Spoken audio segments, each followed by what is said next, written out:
மற்ற மீடியாக்கள் கற்பிச்ச மாதிரி செக்ஸ் டார்ச்சரு, இடுப்பெலும்பு உடைச்சிட்டாரு, அவ்வளோ சீரியஸ் செக்ஸ் டார்ச்சர் கொடுத்துட்டாரு அப்படிங்கிற மாதிரி எல்லாம் எந்தவித அறிகுறியும் இல்லாம 2 பேரும் வீட்டுல இருந்து வெளியே வராங்க. ரதன்யாவுக்கு கார் திறந்து விடுறாரு கவின். அடுத்தது 2 பேரும் சுமூகமா பேசிக்கிறாங்க. காரை ஓட்டுறது ரிதன்யா, ரிவர்ஸ் பாக்குறது கவின். ரிவர்ஸ் பார்த்து காரை இறக்கி கீழே வெளியே கொண்டு போறாங்க. ஆட்டோமேட்டிக் டோர், ஆக்சுவலா அது டோர் க்ளோஸ் ஆகிக்குது. அது வரைக்கும் நம்ம ஃபுல்லா பார்த்துருப்போம். இப்போ ஒரு குட்டி குட்டி ஆஸ்பெக்ட்ஸை ஃபர்ஸ்ட் பார்த்துப்போம். இவங்க 21ஆம் தேதி வரைக்கும் இருந்தது மாமியார் வீட்டுல. மொத்தம் 78 டேஸ் ஆகுது திருமணமாகி. ஏப்ரல் 11 திருமணம் ஆயிருக்கு.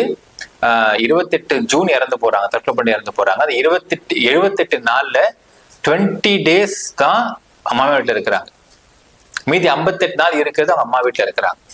இப்போ இந்த சம்பவம் நடந்தது பாத்தீங்கன்னா, ஃபுட்டேஜ் பாத்தீங்கன்னா, இவங்க 3 பேரும் காலையில கோயிலுக்கு போயிட்டு மறுபடியும் கொண்டு போய் அவங்க அம்மா வீட்டை விட போனதா ஒரு தகவல் சொல்லப்படுது.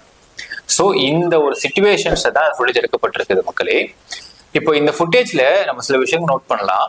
அதாவது சீரியஸான வரதட்சணை கொடுமையா பட்டு இவ்வளவு காசு கொடுத்து இன்னும் காசு எக்ஸ்ட்ரா கொடுக்கணும் அப்படிங்கிற மாதிரியான வரதட்சணை கொடுமை பண்ற குடும்பத்துல தான் புருஷங்காரன் வந்து கார்க்கு திறந்து விட்டு பொண்டாட்டியை உட்கார வச்சு பொண்டாட்டிக்கு ரிவர்ஸ் பார்த்து காரை ஓட்டுறதுக்கு பக்கத்துல உட்காந்துக்கிட்டு ஓட்டிட்டு போறதுக்கு அலோவ் பண்றாங்களா அப்படிங்கிற ஃபர்ஸ்ட் கொஸ்டின் முன்வைப்போம்.